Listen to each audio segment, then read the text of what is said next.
Welcome to the Fit Diet Podcast, where we'll learn the processes and habits of healthy eating, exercise, and lifestyle. Food for fitness, if you will, with the founders of MindMuscleMemory.com, Miles Beccia and Greg Rando. Miles' expertise with programs and coaching have led him to training thousands of clients all over for the last 2 decades with enormous success, and he's dedicated himself to transforming the course of fitness and health for many. And his partner Greg has his own unique skill set as a professional in the world of bodybuilding, with the ability to teach and inspire all he comes in contact with. Join me now as we discover the secrets of sticky fibers and proper habits and how to implement the mind-muscle memory lifestyle. Welcome in and thanks for listening.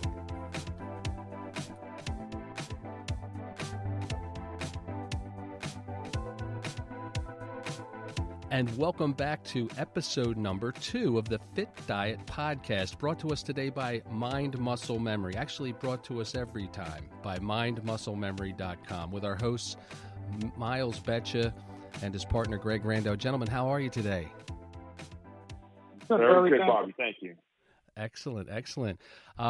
Today we are going to just piggyback on our first inaugural episode where we discussed your respective backgrounds and your goals for the podcast to get out the message to your audience. And we're going to start off with a philosophy that you guys have. I'm going to have you expound on it. And today's lesson and tips will be presented wrapped around the 5 steps that you can take to start adding more lean muscle today. And we mean today. We live in some uncertain times, as everybody's going through and is certainly familiar with. Folks are kind of, the temptation is with the gyms being closed and not having readily available access to the exercise equipment. We tend to let ourselves get out of shape, and the challenge is to keep our lean muscle and even start adding more lean muscle and do it today in spite of the present circumstances. So the 5 steps in order: number 1, get our protein in.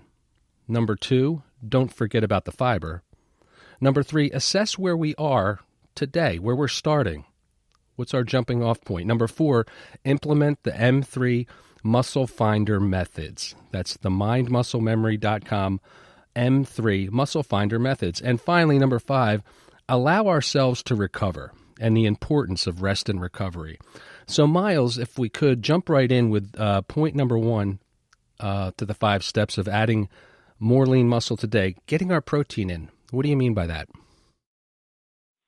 Well, we really want to think that our body is built of these building blocks, and they're called proteins, and that is such an important component. We've always heard about protein as we need our protein and everything, but the amount that we need and the quality that we need is really important. And what we found over the years is that we really don't need an extraordinary amount, but we definitely do need a specific amount. And in fact, not that long ago, some research was done led by our alma mater of UMass Lowell that indicated that if you go below 60 grams of protein per day, that's just 240 calories of protein. But if you go below that, then you're not going to be able to maintain your muscle strength. But we think about that 60 grams. It's really important that we focus that we have that throughout the day. We need to eat our protein 20, 30 grams. We need to have that at least 3 times a day to get in that 60, 20, 40, 60, or up to 90 a day minimum.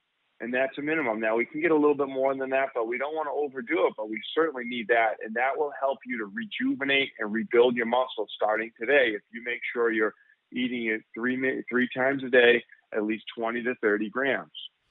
Excellent. Yeah, it makes good sense. I think in these times, these days that we live in, as mentioned earlier, it's a challenge not only to maintain it, but how do we add it and the requisite amount of proteins. You're saying so at a minimum 60 grams. And what would be the high end of that? What would you suggest to a client taper off at? I guess you would have to assess what his or her objectives are, but where would the ceiling be for that in your estimation?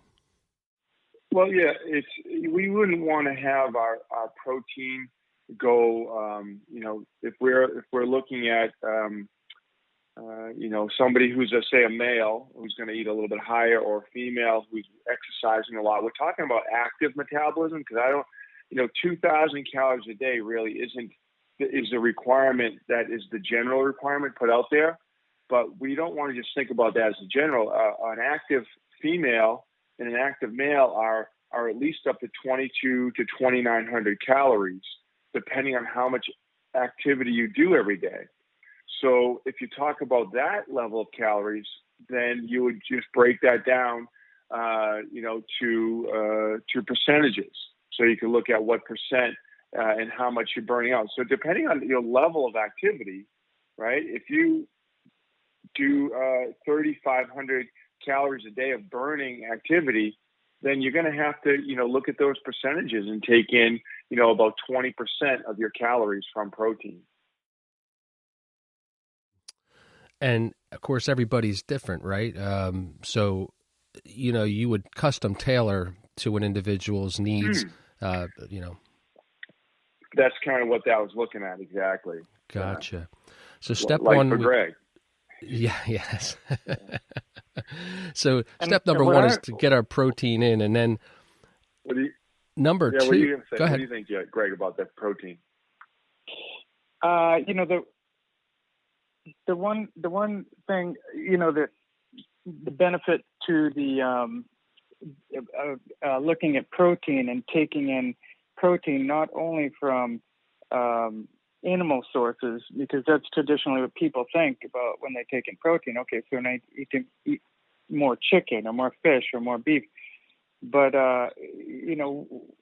we've always been a little sensitive to the intake of protein because of that. You're getting it largely from animal products, and with that comes, depending on how you feel, it comes with some byproducts and side effects and things like that. So the basis to the M3 eating plan is incorporating plant-based foods, and in turn you're getting more fiber. And the fiber we'll talk about in a minute, that's going to help us to absorb our foods, including our protein, better. So you're getting added protein with plant-based sources, so you can reduce the amount of animal product. At the same time, you're going to be absorbing all your protein more efficiently. So it all kind of goes hand to hand for not only how much you take in, but what you're actually absorbing. Okay, so it kind of assimilates it better, which is point number two. So on the heels of getting enough protein, it's the types of protein. And, you mentioned point number two, don't forget about the fiber for assimilation. What other benefits, how can you expound more, Greg, on some of the fiber intake that we should be looking at each time we eat? Yeah, the fiber, it's just so crucial to our diet. Making sure we get, not only what people think of fiber being roughage and salads and things like that, but it's the insoluble fiber that we a lot of times don't get enough of. And what's an insoluble fiber? Well, let me first say that our sticky fiber is what M3 calls soluble fiber. And do I have that right, Miles? Did I say that? Yeah, you know how I get these seconds. Oh yeah, no, I know that it's soluble. Okay. Gelatinous. You've always said the gelatinous fiber, which is right on target. It's soluble. Yeah. It creates the gel. Yeah, the soluble creates the gel, and it's the gelatinous fiber, the sticky fiber. That's right, and that's what M3 coined the sticky fiber, equivalent to the soluble fiber, and that's the gelatinous makeup of fiber with the other nutrients, and it creates that gelatinous constitution of nutrients that sits in the stomach. It nurtures gut health. We talked about it really improves absorption of foods. It does a lot of tremendous things, and the benefit I noticed right away is the sustainability. when we eat combinations of fiber with these meals, our blood sugar is level, our hormones are level, our diet is sustainable. So now our blood sugars are so that we don't have to worry about bringing them back up and finding more energy an hour or 2 hours after we eat. Sometimes, if we combine the meals properly or to suit whatever it is, structure or goals you may have, these meals can sustain us for 3, 4, even 5 hours at a time and give us tremendous amounts of not only physical but mental energy, mental focus as well. That's a great thought too. So many of us are you get hell bent or you get on a course to the detriment of mental health, right? I mean, the idea is, and I think that the M3 program promotes, is both mental and physical and overall well-being. Isn't that right, Miles? Yeah. Oh, yeah. Very much so.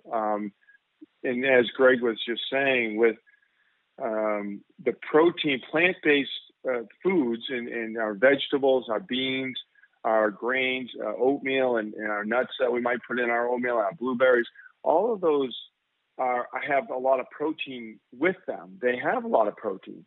So, but what happens is that sticky fiber and that gelatinous fiber makes it come together in the stomach and stays there in that pH of the stomach long enough to have the appropriate breakdown. And the breakdown nourishes our gut. And as Greg indicated, if we're trying to have a protein, sometimes we think about a protein of a piece of chicken, but you don't have anything to keep it in your stomach long enough, so it goes through you quickly. So it really didn't get the appropriate breakdown in the holding tank, which is with the stomach. I like to say that holding tank is there for a purpose, and so many of us are not using that holding tank and getting that satiation, that full feeling for that nice time period that lets it digest. And if it's digesting properly, we don't even feel tired, because I was just going to mention that too. Like, we don't get the tired feeling, even though Greg said we might be not even that hungry for 4 or 5 hours because we had such a gelled up meal, sticky fiber meal. But we don't even feel tired while we're digesting, because it's slowly trickling out the blood sugars. It's slowly trickling out the sugars as it digests, and it's slowly giving us this steady energy. Don't you feel that, Greg, that you don't even get tired when you eat a good meal that normally you would think you'd get tired like afterwards on? Oh yeah, no matter what the size of it is, depending on the combinations of food, the energy it gives you because of that slow sort of time release digestion that in turn just stokes the metabolism 24 hours a day if we can continue stacking these meals up one after the other. Yeah. So that's the importance of don't forget the fiber right there, right? Yeah, and I like your analogy of it being a holding tank where it can, it's a slow burn. It can assimilate via the gelatinous fiber, the sticky fiber. That's pretty neat and pretty fundamental. Yet it seems that we overlook it so many times. Well, guys, number 3. We've had our proteins. We're getting the right amount of proteins per gram based on body type, size, activity levels, etc. We're not forgetting our sticky fiber. Miles, what's the importance of assessing where we start? Where we start. What's the importance of that?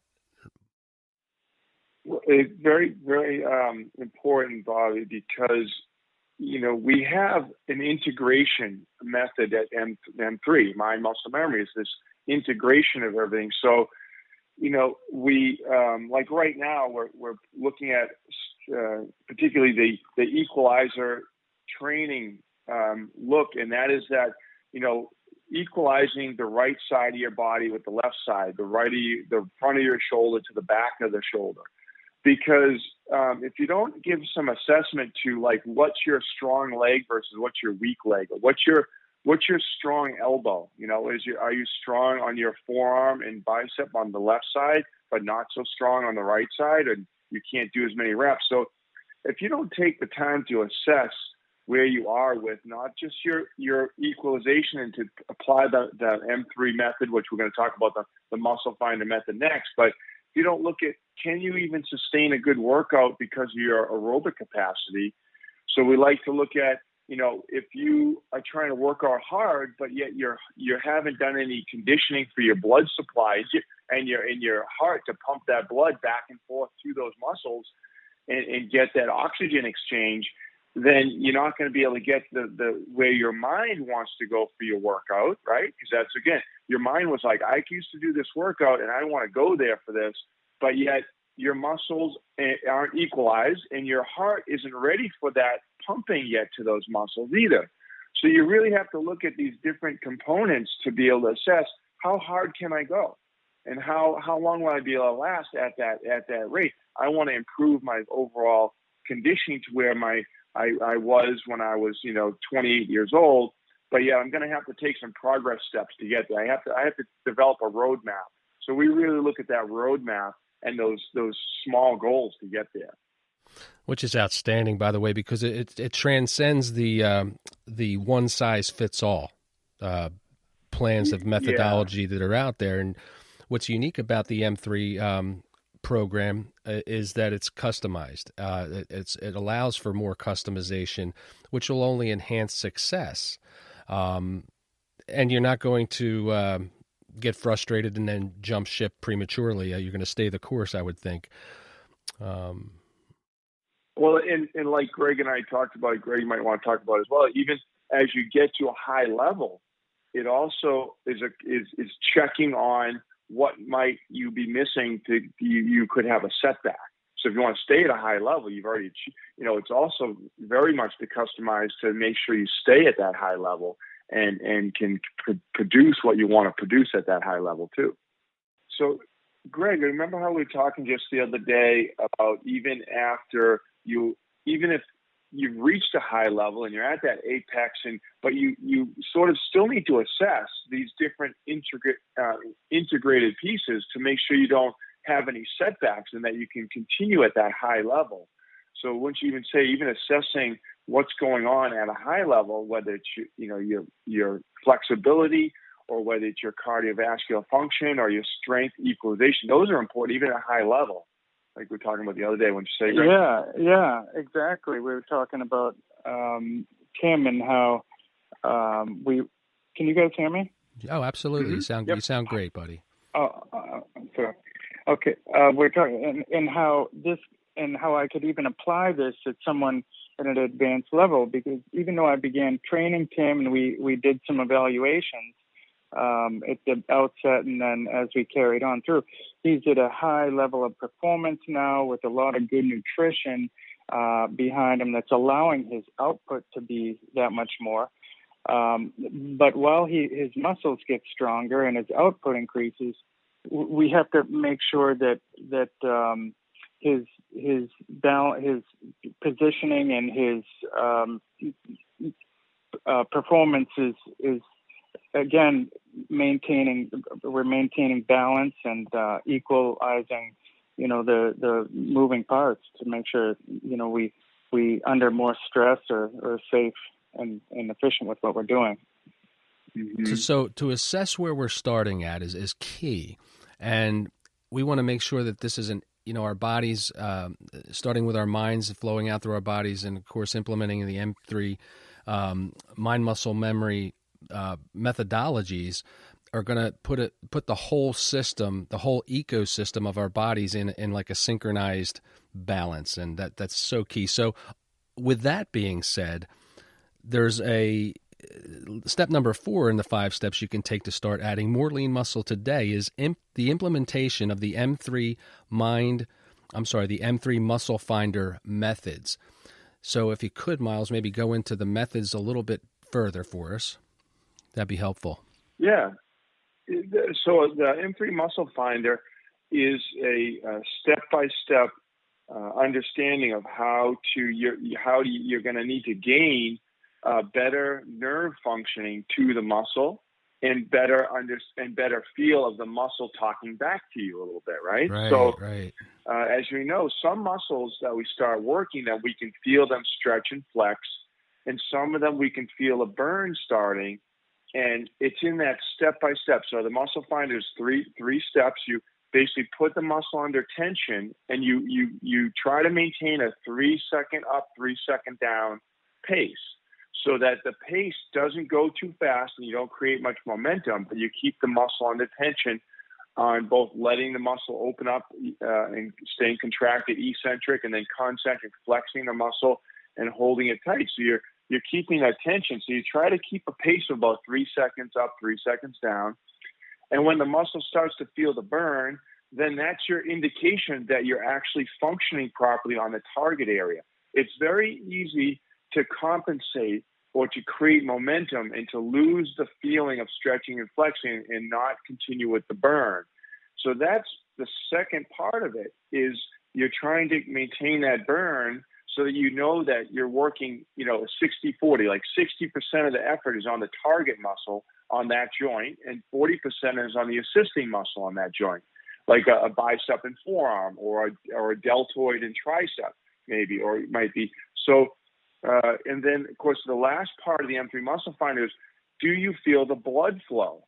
So we always talk about circuit training or pumping the blood to one area or the other. But, when you target properly with the muscle finder and you have that burn in that area, you should feel blood flow. So it takes time and focus to get that finder to work, the muscle finder to work on that area and evaluate, of course. And this goes to back, find out where you're starting from. So are you stronger on the left tricep or the right tricep when you're doing your tricep exercise? And so you're trying to find that, assess where you are, and that's almost a constant thing. But the whole methodology, Bobby, is to develop a stronger mind-muscle connection and to get the pattern down to a better motor skill, right? So develop a better neurological pathway to that muscle and the ability of that muscle to flex and stretch. See, I think that's brilliant. And the ability for both of you gentlemen to, kind of illuminate that and describe it in user-friendly terms, it goes a long way. So just to recap, Greg, on the M3 muscle finder methods, the first one, there's 3 points, would be to keep the muscle under tension, the 3 seconds up, the 3 seconds down, to create that flexibility and contraction, and then to maintain the burn once it enters in, to listen to that burn for feedback, and of course blood flow in we're looking for that pump, correct? Yes, that's right, Bobby. Yep. We're looking to, this is what we do as M3 coaches. We're making sure that when we evaluate someone, we take into consideration these imbalancers or the muscle equalizer program and muscle finder program, and we're going to help them to develop muscle patterns, feel the muscles they're working, be in position to, as Miles said, 60-40, try to make sure we're keeping the target on the area we're intending to isolate and using the assisting muscles accordingly. And then as their performance and output gets better, that's when we can improve even the rate of the repetitions, generating more blood flow and more force and building more strength.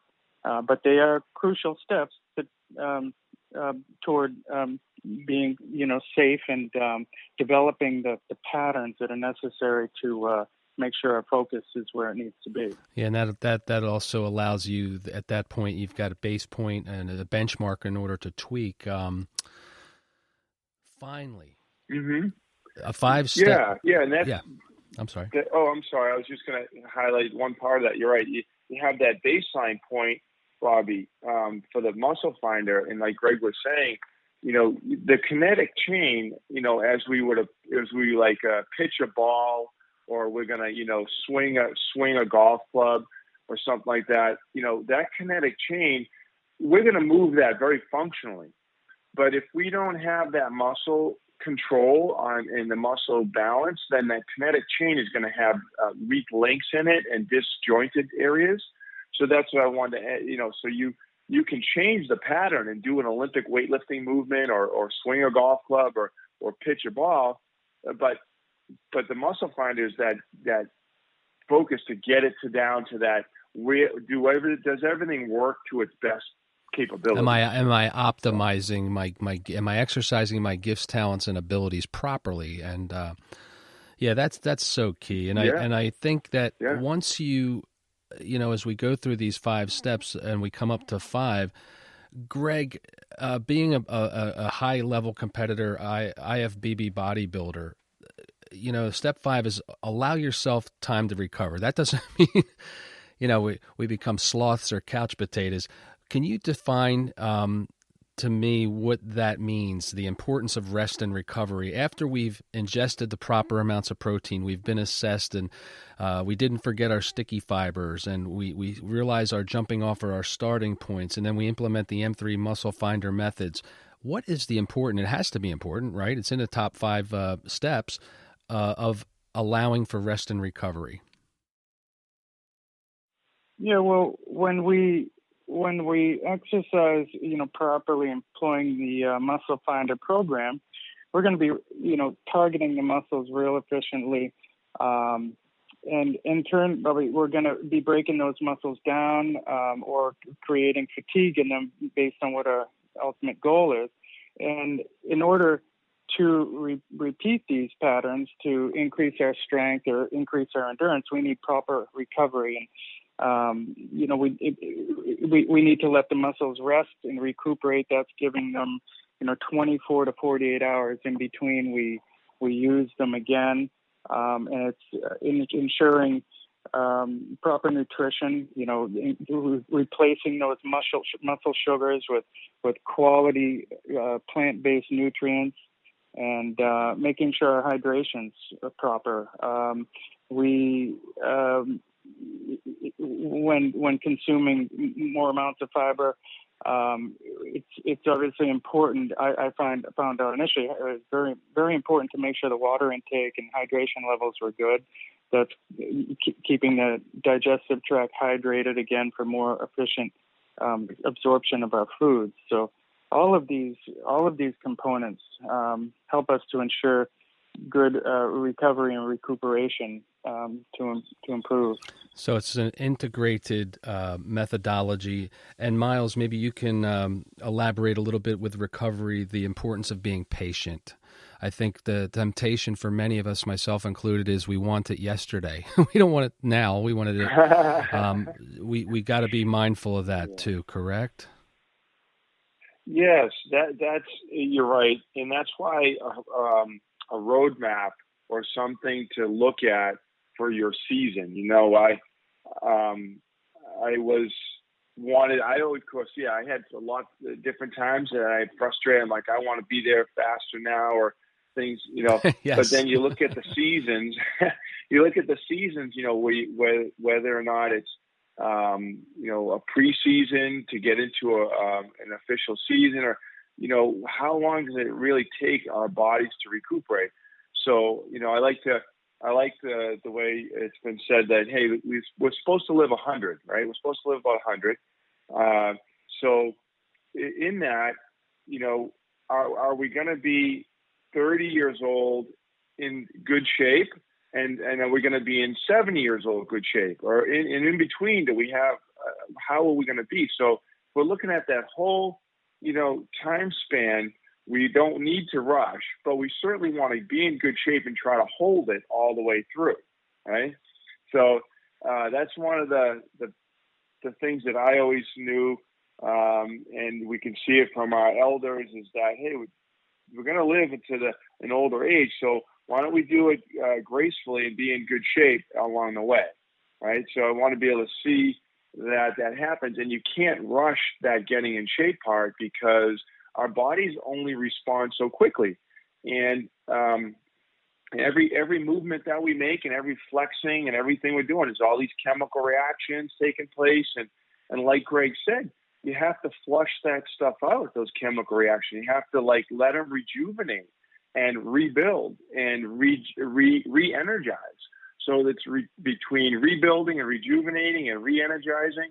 It's going to take at least a few hours to do so, and we might as well be a little patient and let ourselves be able to be at our best. So that's one thing I would like to state on that is, geez, when you do go back, if you can't be at a high performance level, a good where you feel like you're feeling strong and you're feeling energized, then you may be needing a little bit more time in between. Because one of the worst things that we can do, and it happens a lot, is we can overtrain. And then if we find ourselves getting fatigued too often, our mental fatigue, if we find that our muscles are not feeling strong for the next time we're out there in the gym or on the field, on the court, then that means that we didn't eat right, maybe we didn't drink enough water. We just need a couple more hours to rejuvenate our muscles and get them to re-energize. Yeah, I think it's a function of balancing expectations, Miles, and and you make a great point about that. How many we all know folks that are 40 years of age, and they have the equipment of a 70-year-old. It's about quality of life, and that's what I think the M3 Mind Muscle Memory program is all about, is to customize a workable, functional set of criteria that's implementable by anyone. And I would encourage everybody to go over to mindmusclememory.com. Take a look through the webpage. Take a look at some of the programs. In addition to what we've studied today, which is the 5 steps of how you can take and start adding more lean muscle today, you'll find a host and a variety of well thought out, well planned topics. You can reach out to both Miles and Greg via the webpage. But to recap today, fellas, the 5 steps you can take now to start adding more lean muscle today: getting our protein in, not forgetting our sticky fibers or not forgetting the fiber. Be sure to assess where we are. We don't want to, put the cart before the horse and be impatient. We want to see exactly where we are, what needs improving, get a baseline, a benchmark so that we can move forward intelligently. Number 4 would be to implement the M3 Muscle Finder methods. And then finally, number 5, to allow ourselves to recover and understand the importance of rest, recovery, and, of course, patience. And wow. Episode was awesome, guys. I don't know about you, but I'm ready to get out on the treadmill and start wailing. Excellent. Yeah, same here. Awesome. Well, you've been listening to the Fit Diet Podcast with hosts Miles Beccia and Greg Rando. I'm Bobby Stein, and until next time, stay well, be well, and have a great afternoon. Thanks for listening.